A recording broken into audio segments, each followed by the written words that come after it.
Durante siglos, las monarquías europeas estuvieron entrelazadas en una compleja danza de matrimonios, poder y linajes. Un aspecto particularmente llamativo de esta intrincada red fue la práctica de la endogamia real, una costumbre que dejó una marca indeleble en la historia. La endogamia real, el matrimonio entre individuos con lazos sanguíneos cercanos, fue una práctica sorprendentemente común entre las dinastías gobernantes de Europa a lo largo de la Edad Media.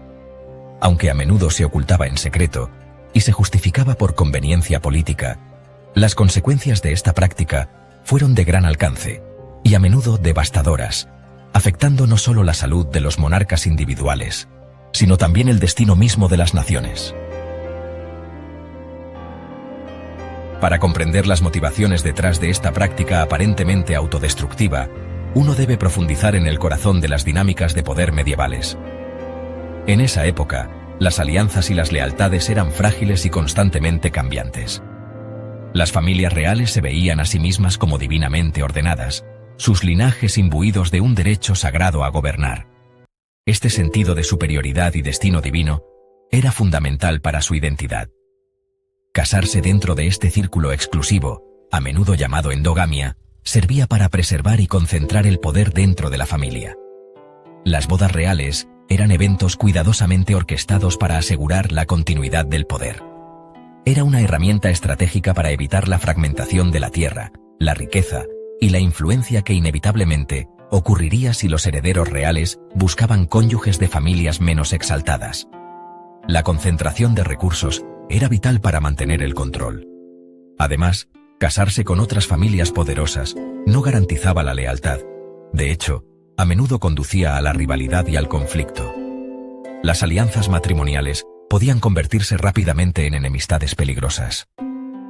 Al mantener el linaje puro, los monarcas pretendían salvaguardar el control de su dinastía sobre el poder durante las generaciones venideras. La pureza del linaje era vista como un baluarte contra la inestabilidad. Sin embargo, esta búsqueda de poder tuvo un alto costo, uno que se manifestaría de maneras cada vez más trágicas a medida que pasaban las generaciones. Las consecuencias de la endogamia se hicieron evidentes en la salud y la estabilidad de las dinastías. La consecuencia más evidente de la endogamia real fue su impacto en la salud de los propios monarcas. La biología básica dicta que la descendencia hereda una combinación de genes de sus padres. Cuando los padres están estrechamente relacionados, la probabilidad de heredar los mismos genes recesivos dañinos aumenta drásticamente. Esto puede llevar a una multitud de problemas de salud, desde deformidades menores hasta afecciones potencialmente mortales. Generaciones de matrimonios mixtos dentro de las familias reales europeas llevaron a un catálogo horrible de trastornos genéticos. La hemofilia, un trastorno de la coagulación de la sangre, plagó las casas reales de Europa, especialmente a los descendientes de la reina Victoria.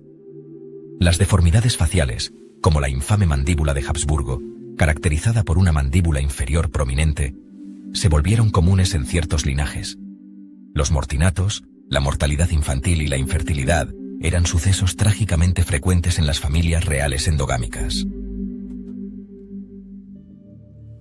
Quizás ninguna otra familia real ejemplifica las consecuencias devastadoras de la endogamia más que los Habsburgo, quienes gobernaron vastas extensiones de Europa durante siglos.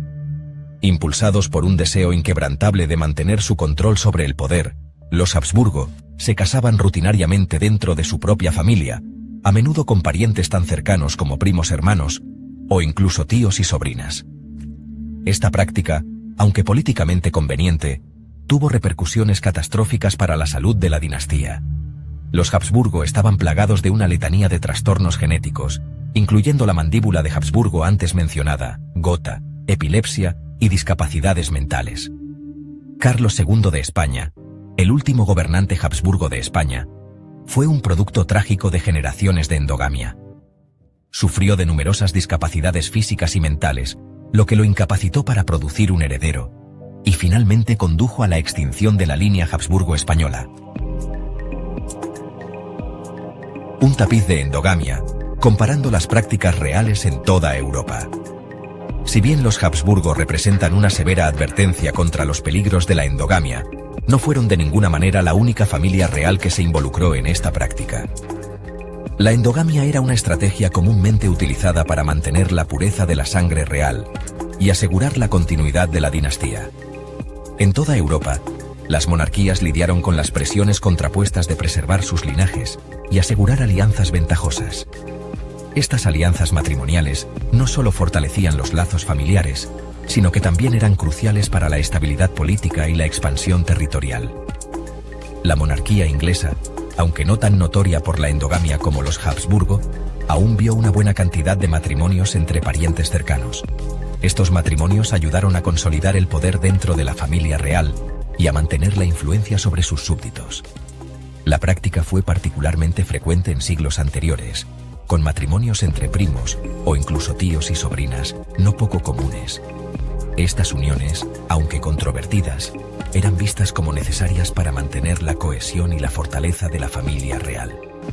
La monarquía francesa, a menudo elogiada por su perspicacia política, también se involucró en la endogamia estratégica para consolidar el poder y mantener el control sobre territorios valiosos.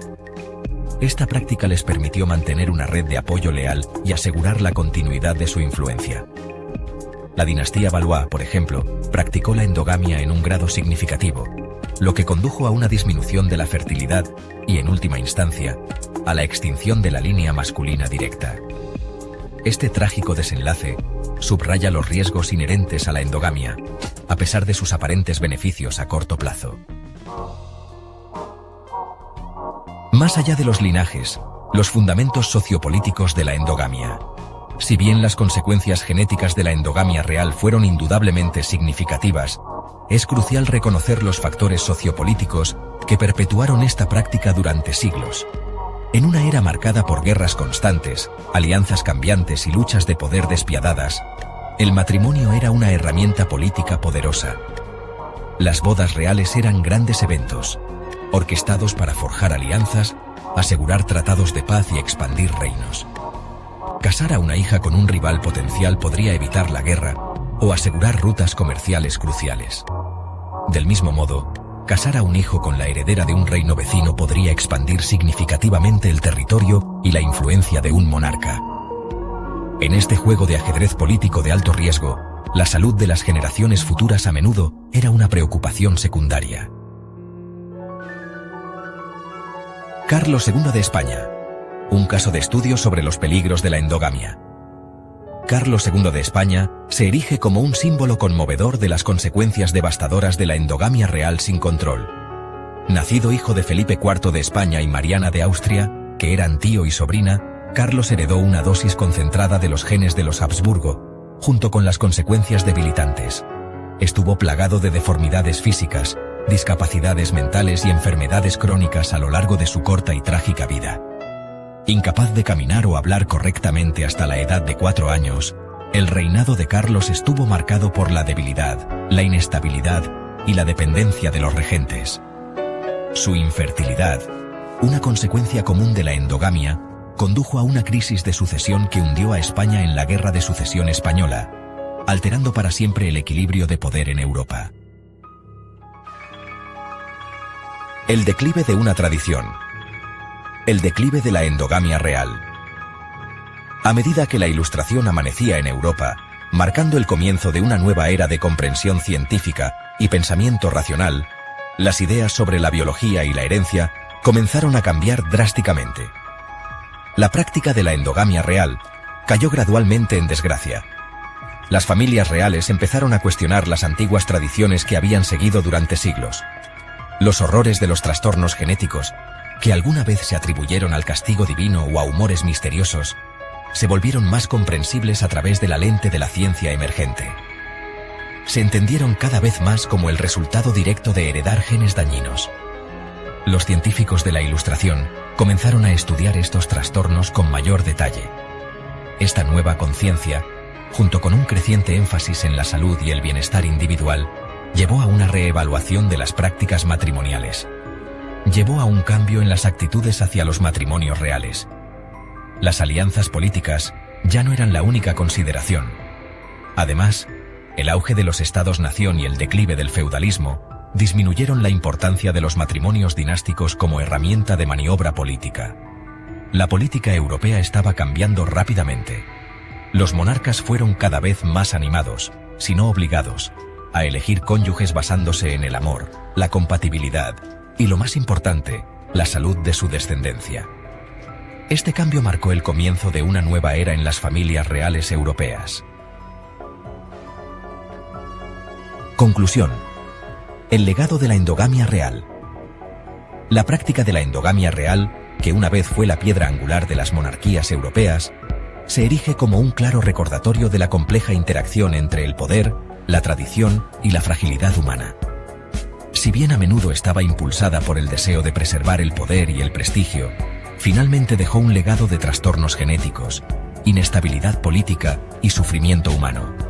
El declive de la endogamia, impulsado por los avances científicos y la evolución de las normas sociales, marcó un punto de inflexión en la historia europea, lo que significa una creciente conciencia de la importancia de la salud genética y la necesidad de un enfoque más humano en asuntos de linaje y poder.